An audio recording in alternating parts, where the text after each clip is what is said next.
Halo, selamat pagi, selamat siang, atau selamat sore, selamat malam buat semuanya. Apa kabar, teman-teman? Kiranya kita semua selalu dalam keadaan sehat ya.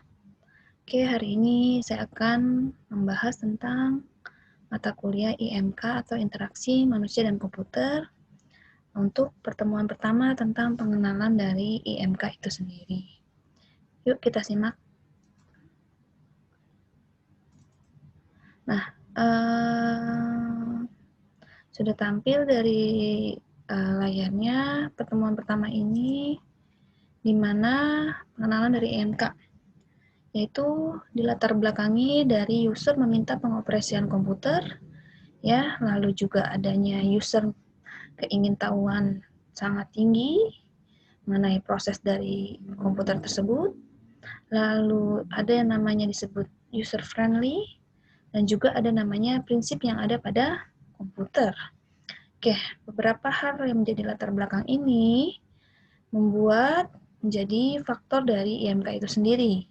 Nah, apa sih faktor IMK itu sendiri? Yang pertama adalah manusia, di mana salah satunya terjadi interaksi, tentunya ada keinginan dari manusia itu sendiri agar dapat memudahkan melakukan pekerjaannya, di mana komputer sendiri bersifat menjadi pembantu atau penolong bagi pekerjaan manusia agar cepat selesai.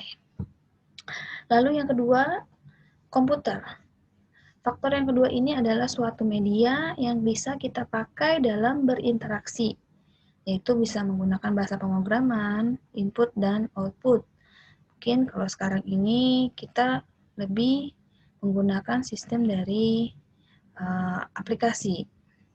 Lalu yang ketiga yaitu fungsi. Faktor fungsi adalah pembuatan interaksi ini dikarenakan fungsinya atau hasil akhir yang dapat membantu pekerjaan dari si manusia itu sendiri. Nah, ada beberapa bidang ilmu yang kita pakai, tapi di mana menurut penelitian dari NIDOM, IMK itu adalah suatu disiplin ilmu yang berkaitan dengan desain, implementasi, evaluasi, dan sistem komputerisasi yang interaktif yang digunakan oleh manusia, serta studi tentang ruang lingkupnya. Nah, ada juga definisi yang lain menurut NIDOM adalah IMK adalah merupakan suatu jenis tindakan atau aksi yang terjadi antara makhluk hidup, yaitu manusia, dan dengan sebuah alat yang digunakan untuk mengolah data, yaitu disebut juga komputer, di mana mempengaruhi dan memiliki efek satu dengan yang lainnya. Oke, nah ada beberapa definisi dari sistem antarmuka manusia dan komputer. Nah, kondisi saat ini, suatu aplikasi atau program yang digunakan pada komputer sudah jauh lebih murah dan juga sudah ada dipakai hampir di setiap sisi kehidupan, di mana manusia sangat terbantu dengan adanya suatu program, dengan adanya suatu aplikasi yang dijalankan. Nah, perubahan teknologi ini sangat dramatis ya, di mana tentunya dari teknologinya, dari bentuknya, dari tampilannya, juga mengalami berbagai macam perubahan. Nah, saat ini kehadiran komputer atau suatu program atau aplikasi sangat sudah melekat dan hampir tidak dapat dilepaskan dari dunia bisnis dan industri modern.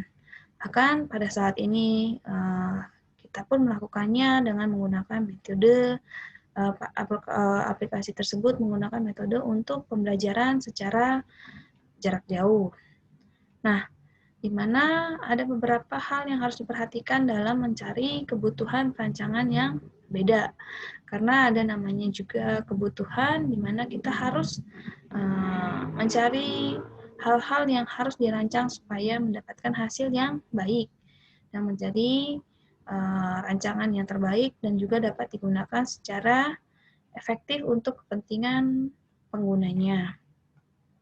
Nah, ada beberapa istilah dalam IMK atau HCI, Human Computer Interaction, yaitu muncul tahun 1980, ya, di mana ilmu ini mengisyaratkan bahwa mempunyai fokus yang lebih luas dan tidak sekedar perancangan antarmuka sistem secara fisik.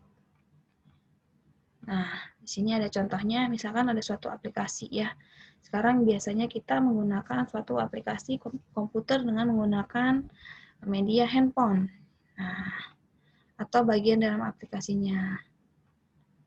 Ada beberapa media antarmuka dalam komputer terbagi dua. Yang pertama tekstual, yang kedua metode graphical user interface. Yang tekstual isinya berupa bentuk sederhana antara dialog ya, biasanya masih kurang menarik. Tapi kalau bentuk yang metode graphical user interface, dia berupa tampilan form atau desain di mana di sini tampilannya lebih tertata rapi, lebih jelas, dan juga lebih fokus pada bagian-bagiannya. Nah, ada beberapa juga bidang studi yang harus kita pelajari dalam menggunakan atau membuat suatu rancangan IMK ini, atau interaksi manusia dan komputer, menjadi lebih baik. Yang pertama, kita mempelajari ilmu komputer dan teknik, lalu juga kita mempelajari ilmu psikologi, desain grafis dan tipografi, ergonomik, antropologi. Kenapa perlu 5 bidang ilmu ini? Dikarenakan 5 bidang ilmu ini saling terkait dalam mempelajari dan memahami dalam membuat media interaksi manusia dan komputer. Apalagi khususnya bidang ilmu psikologi. Bagaimana kita memahami sifat-sifat dari pengguna. Dan juga desain. Ilmu desain yaitu bagaimana kita melihat atau memanfaatkan setiap tampilan sehingga menjadi sarana yang tepat dalam berinteraksi. Dan juga ergonomik, dari tampilan yang nyaman, aspek juga tampilan program, tampilan interaksinya. Lalu ilmu antropologi. Dan juga ada ilmu linguistik, bagaimana suatu penyampaian bahasa yang digunakan dalam berinteraksi dengan komputer. Sosiologi juga mempengaruhi, karena kenapa dampak dari komputerisasi ini, apakah mempengaruhi dari keberadaan pengguna dalam sebuah perusahaan. Contohnya, apakah tadinya dengan adanya komputerisasi ini pekerjaannya jadi lebih selesai atau menjadi lebih lambat. Nah, yang ketiga adalah piranti alat bantu pengembangan sistem. Ini biasanya ada berbagai macam bahasa pemrograman, Visual Basic, Visual Pro, Delphi, Visual C++, dan lain-lainnya. Di mana keuntungannya yang pertama, menggunakan alat bantu ini, sistem yang dibuat akan menjadi lebih baik. Program juga lebih mudah ditulis. Nah, berdasarkan fungsinya, ada dua alat bantu yang dipakai. Yang pertama, piranti bantu aplikasi.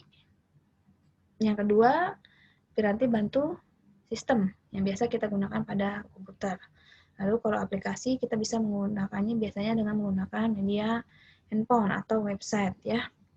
Nah, beberapa hal yang juga yang harus diperhatikan dalam suatu mekanisme fungsi interaksi manusia dan komputer, yaitu yang pertama, kita mempelajari pengetahuan tentang mekanisme itu sendiri, informasi tentang ragam dialog, lalu penggunaan prototipe yang secara disusun, dan teknik evaluasi. Oke, sekian dari saya. Jika ada hal-hal yang mau ditanyakan, boleh kita lanjut ke forum diskusi.